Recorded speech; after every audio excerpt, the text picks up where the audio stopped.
Hi everybody, I'm Rebecca Mihalic, the Head of Accounting at Ignition. Every year, Ignition runs the Women in Accounting Awards. It's a great opportunity to shine a light on women across the globe doing wonderful things in our industry. As part of that this year, we've organised a roundtable where a group of us are going to come together to talk about how women are designing their own futures in the accounting industry. So to start with, I'm going to get everybody on this table to introduce themselves briefly and mention why they've come here together to talk about this topic today. Natalie from Two Sides Accounting, a boutique accounting firm in the south of Sydney, and we help our clients to work smarter, not harder. No, that's a cliche, through automation and technology. Why are you here today, Natalie? Why am I here today? Well, I'm here today because I'm a female, so that means I'm passionate about all things female in our industry, because I think that, as we were talking about just before we started filming, there are a lot more females in the industry these days, a lot more females starting their own businesses, and I think it's really important that our voices are heard. My name's Shayne. I'm Head of Accounting at Intuit, not Ignition, as I've erroneously said many times before, hanging out with Beck too long. I'm here because I get overwhelmed with the missed opportunity in the accounting industry while we continue to tolerate the inequity that women face. I think the accounting industry can be so much better and brighter and serve so many clients if we can start to fix some of these things. So I'm really passionate about it. And I'm Tanya Titman. I'm a partner at BDO Australia. I head up the digital transformation and innovation piece of the business. Whilst my background's as an accountant, I'm not on the tools anymore. So it's quite an interesting role that I have. I have spent probably the last 15 years building education programs and empowering women in business. So this is certainly a topic that I am extremely passionate about. And also have spent a lot of my journey empowering female leaders in the organisation. Hi, I'm Dave New, Managing Director at Ignition in APAC. Nat, you mentioned that you're here because you're a woman. I don't qualify as such. My initial reaction was actually, are you sure? Do I qualify? But look, as the creators of Women in Accounting, I'm certainly something we're very passionate about at Ignition, and I wanted to show my support. I'm a big believer and was keen to be part of the discussion. My name's Simone. I'm a Director at Business Depot Sydney. I head up the Financial Planning Division. I'm also a partner in the Accounting Division too. I'm here to have a conversation with some great people in the industry, because I think that it's really important to have these conversations and to hear everybody's experiences. And I'm hoping to hear some people disagree today, because I think that that's what really makes these conversations great, because we all have such varied experiences and mine might be different to somebody else's. And I think that's really important to share with women in our industry, because not every experience is the same. Yep, I'm Daniel from VGL Corporate Solutions. So we run a team of around 200 people in Melbourne. And I'm very passionate about this topic, and I have many wonderful friends that are female within the industry, and I just have great connections with many of them. And what I'd like to share is how we at BGL embrace women and how we embrace people, and how we've actually been able to develop or put together an organisation which is about 60-40, so 60% male, 40% female, in an industry which is very much traditionally male dominated. So I'd love to be able to share that with you and provide some insights. Okay, so that's the formalities over. Let's just have the conversation now. The first thing that I thought we could get in and talk about is, what's the industry look like now compared to what it was 10 to 15 years ago? Do we feel like we've made some progress, and are our voices heard a little bit more? I know when I started that there were not a lot of women for me probably to look up to and aspire to in our industry. I really struggled to find female mentors for a long time, and I think that that has changed, but I'm not here to talk about what I think, so take it away. Well, I'll go first because I've probably spent almost the longest time in this industry, but I've been, I guess in the industry for over 20 years, coming up almost 25, 30, but I know when I first started, I was certainly the first female partner in the practice, in my first practice. I also went out on my own in practice, and I recognised that there was some really tough challenges for women So I set up on-site childcare as part of my business. I made it a level playing field for everyone. And I think for me, that's a really key point. It's not about this equality. I know with International Women's Day just sort of being just a little bit behind us, I think that the theme this year is really relevant to kind of what I've done over the years, which is create the level playing field, not just treat everyone equal. So for me, it is about, making sure that we give everyone that opportunity to step up. And I think it's definitely changed. How do you feel about Shay? At the risk of upsetting Simone, I agree. And I'm so pleased that it has. I grew up in a firm that was an absolute boys' club, which sounds like a real kind of Captain Obvious statement. I started in, when did I start? Like 2005, something like that. Anyway, a long time ago. And I just remember very, very quickly having to learn how to be masculine, like how to show up with masculine leadership styles, how to walk the walk, talk the talk, how to be seen and perceived in the right way, which was all very masculine. And I just thought that was the way the world worked. I didn't have any other frame of reference. I remember going through a period where we were working through promoting our first female partner, and the partnership agreement actually didn't allow for part-time staff, part-time partners, and so she wasn't allowed to be a partner. And I remember just having all of these big feelings about how wrong, and that's just ridiculous, she's outstanding, but it's just really interesting. And now we have there's a lot of awareness around stuff. I think the needle has moved in terms of the doing. We have amazing visible female role models in the industry. There's a lot of voices, all of that stuff. It's not enough. It's definitely not enough. I think this whole piece around equity is so critical, because we need to move past, a meritocracy will do. It actually won't do, and it's not the way we're going to actually move the needle. So I agree, things are much better, but it's not enough in my opinion. Daniel, what do you think about that? I think things have progressed a lot, and I know that many of my female friends within the industry that have come through many sort of forms of accounting. I couldn't believe some of the stories in the way they were treated and or discriminated against, or, I know there was one in particular who was told that when she got pregnant, that she was told that one day she could have been a good accountant. Wow. And I've seen a huge shift in a lot of females now starting up their own accounting practices and going to business. They're highly successful, they're amazing. But what I think is also happening is, maybe in the past, this might be a little bit controversial, but I think that the whole thing, that there's a greater awareness of that need to create a level playing field, and there's been a lot of education, and not that I think that women should have pushed for that, but I know that as a male, I've definitely created a greater awareness. And one of the things that I'm really proud of at BGL is that we've always had a very level playing field. Pick the best person for the role. And it was interesting because when it was International Women's Day, I came out and I said, we actually celebrate women every day, because we love women and we love the part that they play, but we also celebrate men because they play a great part too. And it's about establishing that equality and seeing people as equal, and that's hard. And for many, there's had to be a whole education process, and I think it's really working. But there's still a long way to go. I agree with that.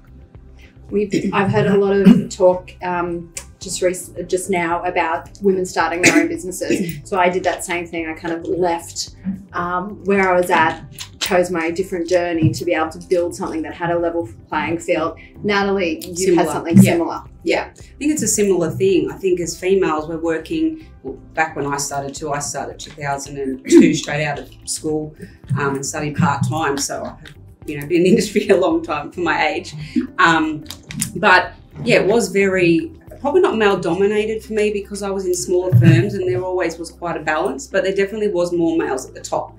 And it was always sort of like, well, if you want to have kids, you can't really be a partner, like Shay was saying before, you can't be part-time. So I think a lot of us were thinking, okay, well, with all the cloud apps and all those things and being able to work from home and work anywhere, we can start our own firms and work from home and have that flexibility, because the other firms are not offering it. So I think that's really paved the way for the females to start their own businesses. And I feel like there's a lot more now starting their own businesses than I have seen males. it's so easy today to just not put up with it. Yeah. And, you know, Say walk bye. out the door the next day where it's like a couple of $100, set up your own company, Laptop. get a laptop, you know, zero's free, and you're sorted, and you can be a tax agent, you can do it all on your own. Simone, what's your experience been? Look, I think as an industry, we are heading in the right direction. I think there's been a lot more opportunities and there's a lot more equality of opportunity. I think that it's very much dependent upon where you are, though. And we're seeing it a lot because women are taking the lead, starting their own businesses. But in some organisations, I still think that there's quite a way to go, and we haven't really got there yet. And when we're all passionate about this subject, so we're all pushing forward with this sort of equality of opportunity. But it's the organisations that aren't are the ones that we don't really see what's under the hood. So we can't really see how far it's progressing or not until we get some feedback from people who are within them and the struggles that they're having. So I think generally 5 to 10 years, definitely we have progressed, but I agree with Shayne that there's still quite a fair bit to go.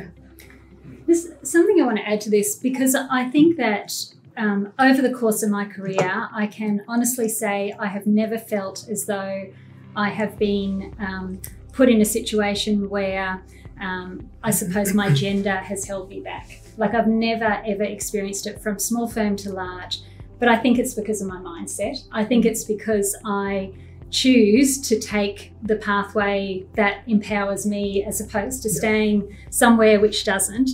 And I think that sort of speaks to that, you know, option of you can go out on your own. But when you get into a larger firm, and, you know, having seen sort of both sides now, there is definitely behaviours there that I think are not okay. So I could choose to throw my hands in the air and walk away, or I can choose to call it out. And so I'm really quite outspoken in this, in that if I see bad behaviour and our values really support us doing this, I feel really empowered to be able to call it out and not put up with it. And I think that it's that giving people a voice to make sure that, you know, if we're experiencing things that we don't think are supportive of an environment, then we should actually be empowered to call it out. Were you ever treated differently for calling it out? Sorry? Were you ever treated differently for calling it out? No. But I kind of think in my role in innovation, I'm there pushing boundaries day in, day out. I'm pushing against the tide just naturally in what I do. And because I'm just such a passionate female advocate, I think that it's not okay. But sometimes, you know, what I've found, I remember there was a situation in a meeting and I felt that two partners put me in a situation which was very uncomfortable for me. And so I kind of let it ride. I called them straight after the meeting. I said, we need to sit down and have a talk about this. And I gave them my perspective of what it felt like in my shoes being put in that situation, and they were gobsmacked. They had no concept of what they had done. So I think a lot of this, it's not a male versus female thing. It's just giving the perspective of what did that actually make me feel like. And when they realised, they completely flipped, apologised, you know, felt so bad about it. So I just don't think we're doing that enough. And that's something that I feel like women need to step up if we want to see change happen. That's really interesting, because I've been in that situation and didn't say anything. Particularly when I was younger, I think it was really difficult, and I think it still is. And I don't know if that's inherent to the female experience. It could also just be a very young experience. I know just as many young males who have that problem, but it took a long time. It took age, it took probably power in the firm, it took seniority, like being able to speak and up. having kids as well, you know, because I was probably too tired to put up with anything. I'm too tired. Threshold. Okay, yeah, I need to cut through all this right now. This is the problem. This is where I'm at. But I find that incredibly inspiring that you were strong enough to do that, and that conversation and letting people know that that's okay on both sides, like both genders, to actually talk about how you're uncomfortable. We just don't have the power, and we as leaders need to make sure that we're empowering people to do that. Dave, you have a really decent sized leadership role in APAC at Ignition, and I think Ignition is really, really great at empowering other people. Do you want to talk a little bit about that a bit? Yeah. So look, I think to the first question, I think we have come a long way. I think we've got a hell of a long way to go, though. I think the fact that we still have these discussions, whilst I love being part of them, is testament to that, isn't it? It'll be a nice day when we're not having these discussions because it's no longer an issue. It's always a challenge, I think, as you build a business to ensure that there's equity through the business, and we've always found that as you start to get towards the top, unfortunately, for various reasons. We are a little bit male dominant when I look at our board and our senior leadership team, but as I look a notch down from that, our management team are very much 50-50 male and female, and we go out of our way to be quite deliberate in doing so. And I think there is a real argument there about being deliberate as an employer and as a director of a business that you can make a difference. I don't really buy into this common excuse of skill and the right person for the job. I think you can actually be quite deliberate in some of the choices you make, and whilst you still should be picking someone who's incredibly well qualified for a role, I think you can be a lot more deliberate about being equitable in a business, and we're certainly very conscious of that at Ignition. Yeah, I love that. Like, Intuit's the first business I've ever worked in where I genuinely believe that the business cares about this. And that's probably because I worked in accounting firms my whole life, so that's just a thing. And not my own, by the way, because I was never that brave. But it is about being deliberate. It is about being deliberate.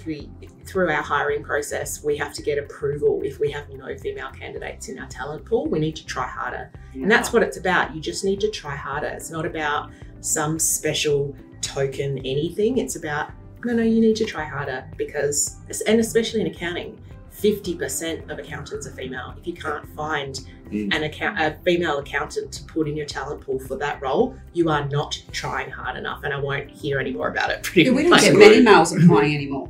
Maybe they do research and realise it's a... I don't know. Probably 1 in 5 males will apply. But in saying that, right, it's hard to be deliberate sometimes in an IT industry where a lot of the developers that come through are male. Yeah. Right, and I can't hold a position vacant to fill it with a female when out of 100 I might get 1 female applying. Right, but somehow we've ended up, like I said, 60-40. Not by design, but purely by choosing the best people. And we embrace the females and the males in the industry just equally. And when you got a position to fill, somebody's just got to fill it, and I can't wait for that. And it was interesting. I was having a discussion with HR the other day, and they were talking about equity and whatever. And I said, well, look at the HR team. Who's it made up of? There's 5 females. It's an industry that traditionally attracts females, but if the right male or whatever came through it, we'd take it. But that's who's landed in the role because they're the best people. And it's hard. There are certain places or jobs that it's hard. It's hard to... I think to your point, Tanya, and I don't want to challenge you too much on it, but I think as we get more mature in what we're doing, we get braver. And so there's certainly been, times like I was asked in a firm, to go down the list and identify my colleagues that are going to get pregnant because we're doing capacity planning. Like, that's not acceptable. And I wasn't brave enough to say to the 7 white men who sat on the board that owned the business, actually, this is not right, and you shouldn't ask me to do this. Not brave enough at all. And I think I watched you come into BDO and thought it was like literally like the heavens had opened. Like, this is going to be amazing. But I do see, and it's not anything, I'm not taking away from anything that you've done there. Coming in at the level of seniority helps with that voice. So you are heard, and I love that other women in that business will see you doing those things and feel empowered to speak up themselves. Yeah, we need to have female leaders that are supporting other females in the practice. To be honest, I find females as difficult as males in terms of, the work environment. Sometimes the most critical people that knock you down are females. It is unbelievable, the most vicious people. So, we need to kind of work together and build each other up. But I can't say that, men don't play a part in that. They are absolutely at the table doing that, probably more than women. So it's how do we motivate, women to sort of stand up and lead in a way that is not modelling a male, because that's the other thing I see is people coming through an organisation, see male leaders and think to be a partner, I've got to be like that. I've got to be tough and this and that.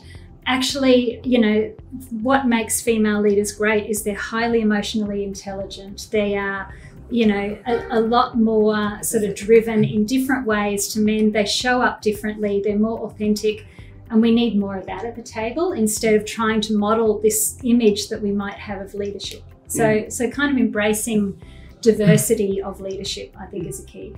Yeah. Back to what you just said before, Shay, about pregnancy, that really grinds my gears. And I remember when I was partner, had 2 male partners. I was the young partner, and we were trying to hire someone. The lady came in, she was great. I'm like, this lady's amazing, because I was doing the interview, you've got to meet her, blah, blah. I remember the older partner said, how old is she? He said to me, you know, she's going to go off and have kids and blah, blah. Now, anyone who knows my story knows that I've had a long journey with IVF and all that sort of stuff, and I don't have kids. So if I had missed out on a job or promotion because I could possibly have kids, like, that just infuriates me. Oh, I hired her. I was like, she's good for the job, we're hiring her. And yes, she went and got pregnant in 6 months, but then she came back and she was a great employee. But yeah, that stuff just really grinds my gears. And I'd forgotten all about that until you mentioned that just now.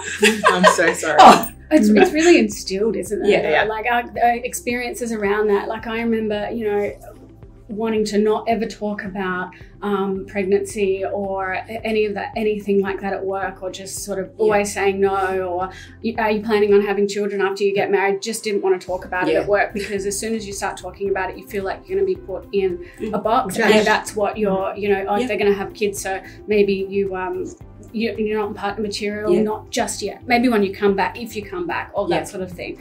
And even becoming a partner of my own business, it still taught me a little bit of courage to work up to say and have the conversations, like, really openly, I want to have a child. Fortunately, Rebecca is my business partner, and I had these conversations with her even before becoming a partner, because I thought, I want to be open about this. And, you know, it was just having a female business partner who already has children. It was the best experience, because she was like, I'll share my experiences with you.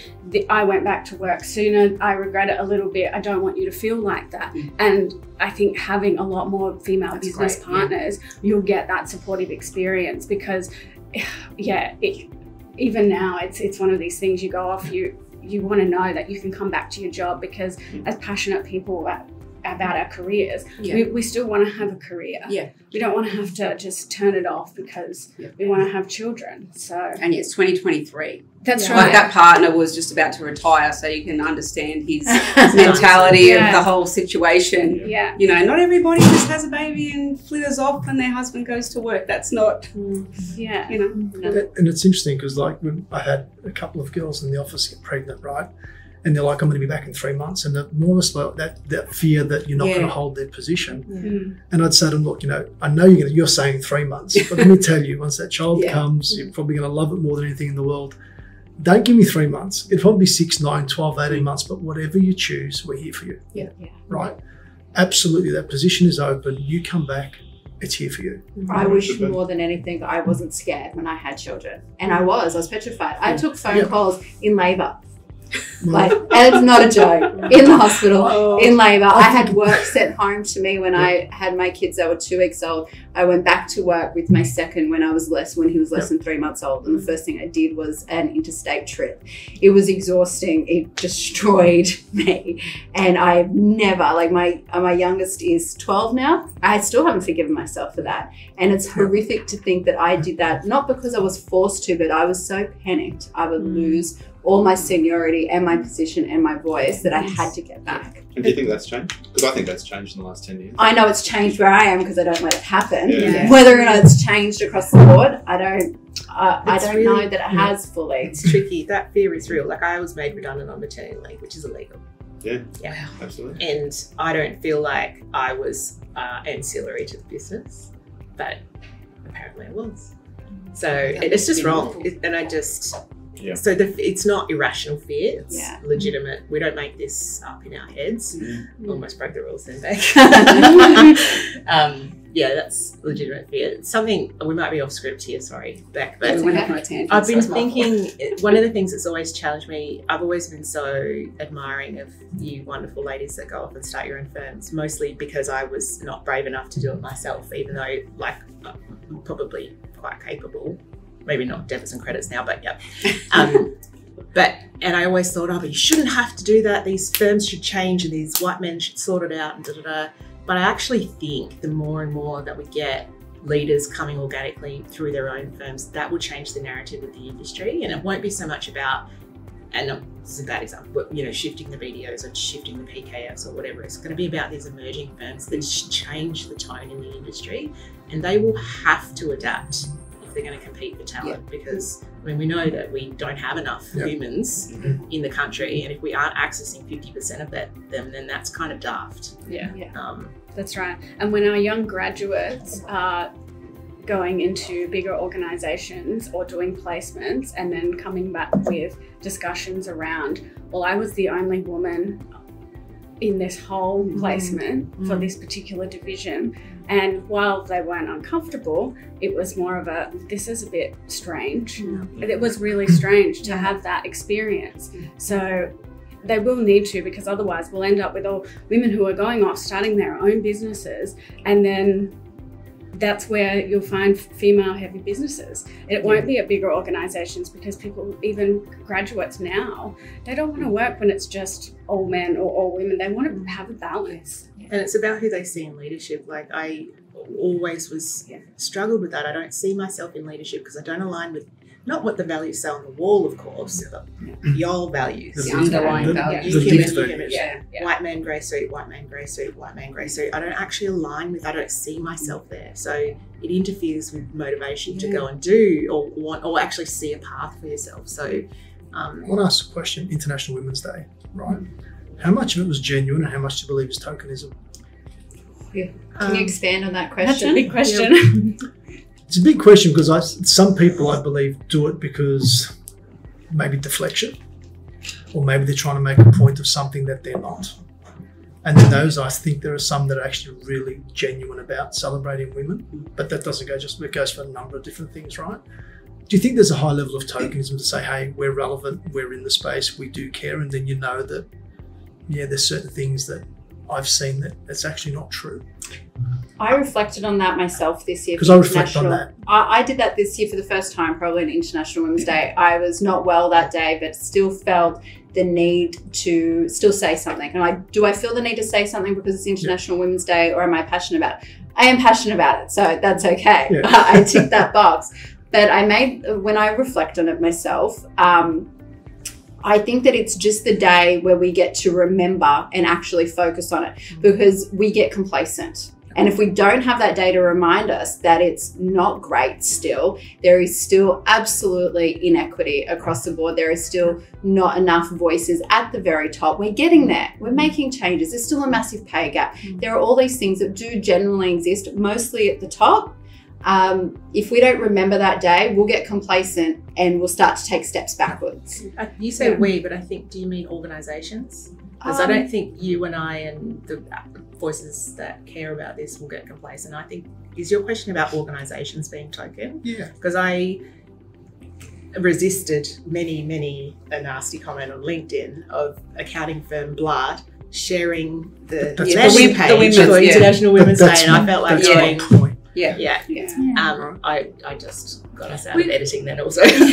We've recently established a culture council, which is a huge step forward for us. So we have quite a strong focus on equity, on ensuring that we're empowering women, and this is a really relevant conversation. So this process started probably over the last 8 months of engaging with a whole range of people across the business and getting feedback, and so that is really gaining momentum, and I'm seeing change happen. The Culture Council consists of 16 people, men and women. And on International Women's Day, they had a panel discussion and sort of talked about what this Culture Council is, what it's not, what we're trying to do. So I think I'm certainly seeing some really key strategies and priorities across the business, personally, which I think is great. But I think on the International Women's Day, it's, I don't post or say anything on International Women's Day. I don't even go to lunch. It's just a normal day for me. Because every day I'm out there fighting for women, and I think that's important. But I absolutely agree. We need the wake up call every year, and I don't think that's going to go away for a while to come. Do you think it's challenging for organisations to present authentically around this? Because I'm stoked to hear that that's happening within that that firm, because I think that could make a huge. That's amazing.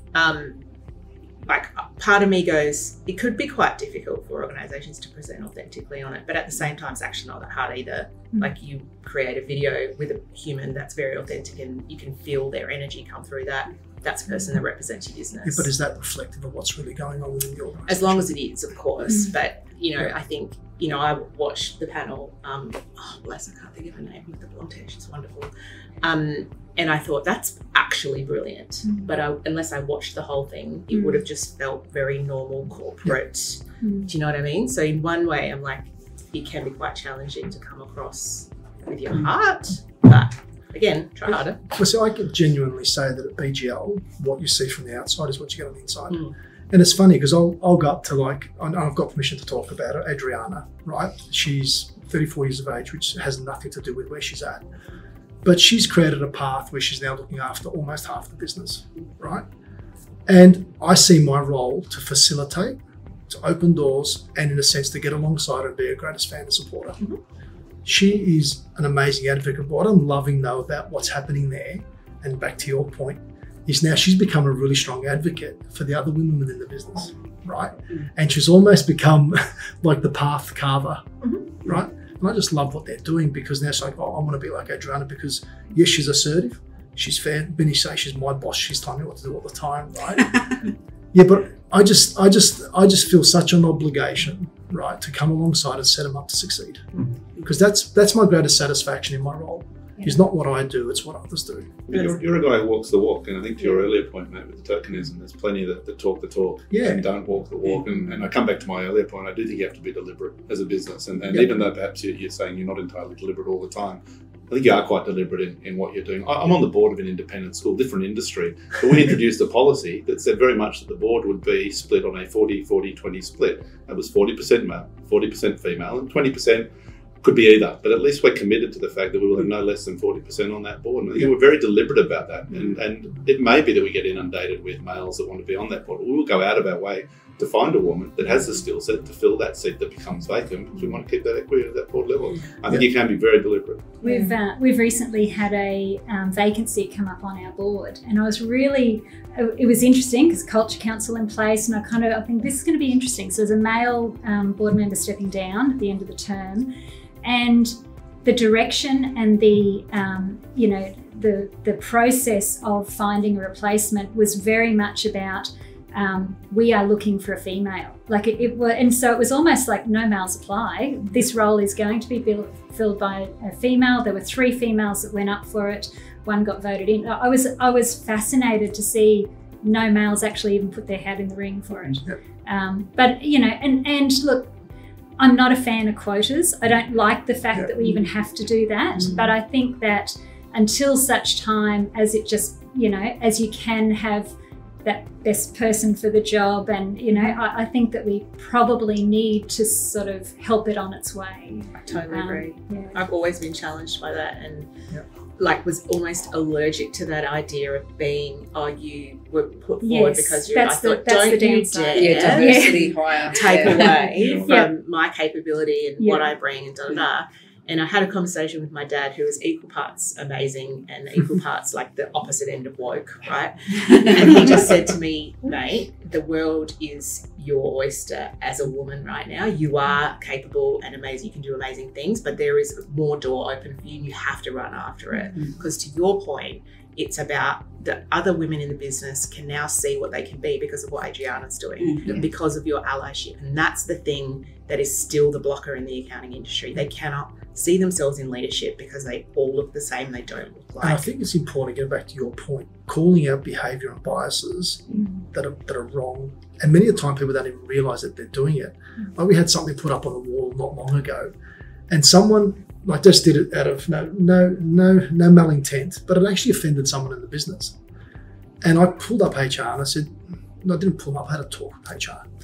And I said, do you realise that what you put up actually offended somebody? And they said, well, that's impossible. It's such a neutral topic. And I said, yeah, but you got to understand there are people here that are conservative, that come from very strict or religious backgrounds, whatever. It doesn't matter what it applies to.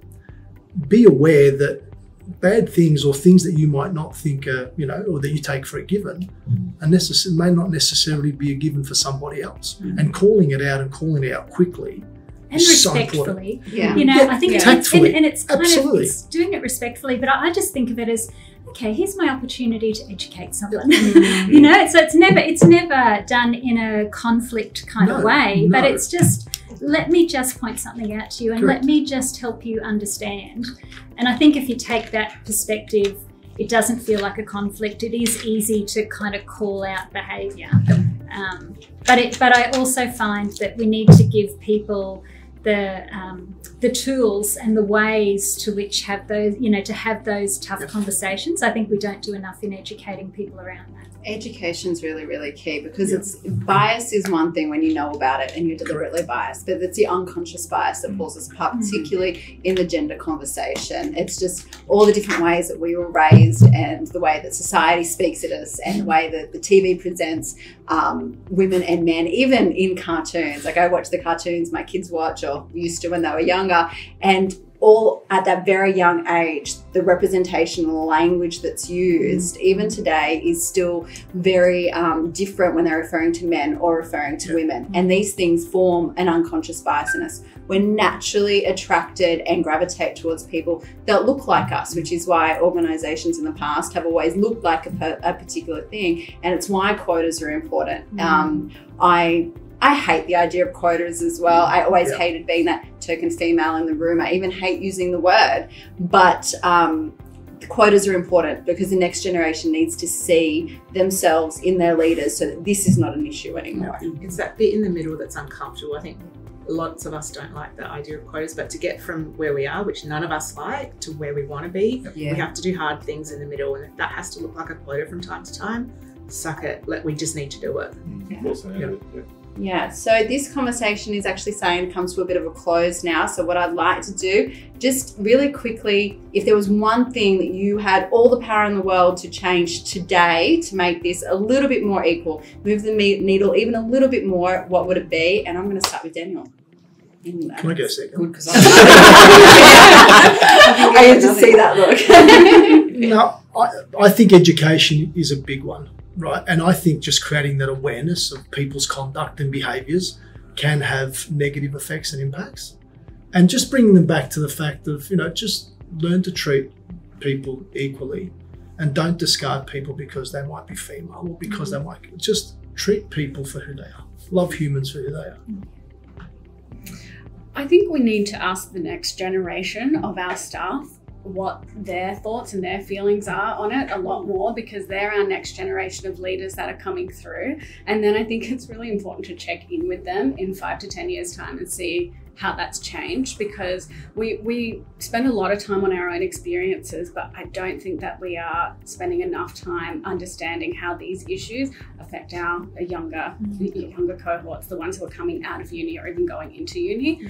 So I think if I was going to change anything, it would be like a lot more conversations about this sort of stuff with the next generation coming through. That's a great show. Change anything? Well, I suppose it would be just bringing a normality to the fact that we do have as many females in leadership roles as we do men.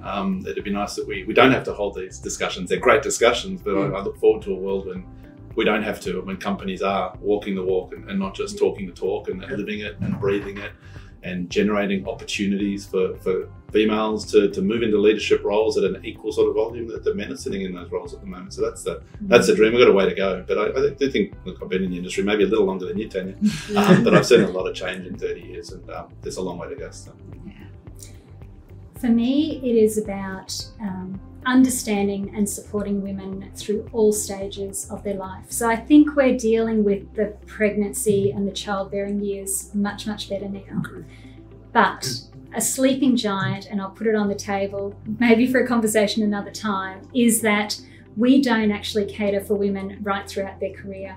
And if you look at what happens to women when they go through that transition and they have the opportunity to step up into those senior roles, there's something that happens in their life, starts with an M. A lot of people don't want to talk about it, but menopause is one of the biggest issues for women, and we don't do anything in Australia to help people through that journey. Now, I think if you look at what's happening in the UK, organisations are stepping up and supporting it. And I think that we've got to start looking at the stats, because there's a lot of reasons why women don't go into leadership. And I think menopause is a really, really big part of it. So I want to see everyone supported at all stages of their career, not just in this early stage.